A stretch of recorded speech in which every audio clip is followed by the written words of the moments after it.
Social മീഡിയയിൽ പലപ്പോഴും വിഡ്ഢിത്തങ്ങളും പല കമൻറ്റുകളും വരാറുണ്ട്. അതിൽ എനിക്ക് വന്ന കമൻറ്റാണിത്. രാജ്യത്തിന് വേണ്ടി ജീവൻ പണയപ്പെടുത്തി സേവനമനുഷ്ഠിക്കുന്ന നമ്മുടെ സൈന്യത്തെ ഇത്രയും മോശമായി അധിക്ഷേപിക്കുന്ന കാണുമ്പോൾ പ്രതികരിക്കാണ്ടിരിക്കാൻ എനിക്ക് കഴിയില്ല. എൻ്റെ വീഡിയോയിൽ ഞാൻ ആരുടെയും വില കളഞ്ഞിട്ടില്ല എന്ന ഉത്തമ ബോധ്യം എനിക്കുണ്ട്. എന്ത് പട്ടാളം അറിയാൻ എന്ന് ഇയാൾ ചോദിക്കുന്നുണ്ട്. സുഹൃത്തെ, നിനക്ക് പട്ടാളം എന്താണെന്ന് അറിയില്ല എങ്കിൽ ഞാൻ പറഞ്ഞു തരാം. അതിർത്തിയിൽ നിൽക്കുന്ന ജവാന് എന്തെങ്കിലും പറ്റിയാൽ, മരണം തൊട്ടടുത്തെത്തിയാൽ അവനെ ജീവിതത്തിലേക്ക് കൈപിടിച്ച് കയറ്റുന്നത് ഈ AMC വിഭാഗമാണ്.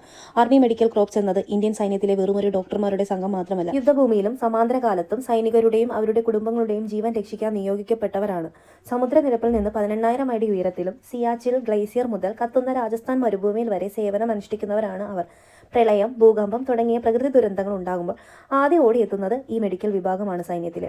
സാധാരണക്കാർക്ക് ചികിത്സ കിട്ടാത്ത ഉൾഗ്രാമങ്ങളിൽ വരെ അവർ നടത്തുന്ന മെഡിക്കൽ ക്യാമ്പ് ആയിരങ്ങൾക്ക് ആശ്വാസകരമാണ്. സുഖമായി AC മുറിയിൽ വീട്ടിലിരുന്ന് ഇങ്ങനെ ടൈപ്പ് ചെയ്യുന്ന നിനക്ക് ആ യൂണിഫോമിന്റെ ഭാരവും അറിയില്ല. പ്രൊഫൈലിൽ ബ്ലാക്ക് കമാൻഡോ എന്ന് പറഞ്ഞ് വലിയ തോക്കും പിടിച്ച് നിൽക്കുന്ന ഫോട്ടോ ഇട്ടാൽ ആരും സൈനികനായില്ല.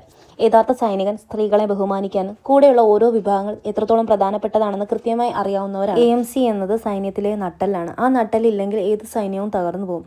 യൂണിഫോം ഇടുന്ന ഏതൊരു വ്യക്തിക്കും നൽകേണ്ട ബഹുമാനമുണ്ട്. നിന്നെപ്പോലെ ഒളിച്ചിരുന്ന് കുരയ്ക്കുന്നവർക്ക് ആ യൂണിഫോമിന്റെ വിലയറിയില്ല. ഈ ഇമോജി ഇടേണ്ടത് അവർക്കെതിരെയല്ല, പകരം ഈ ചിന്താഗതിയുള്ള നിന്റെ തലയ്ക്കകത്താണ്. അപ്പോൾ ഇത് ഇറച്ചിപ്പൊട്ടാണ്. ട്രൈ ചെയ്ത് നോക്കുക. സന്തോഷം മാത്രം. ബൈ.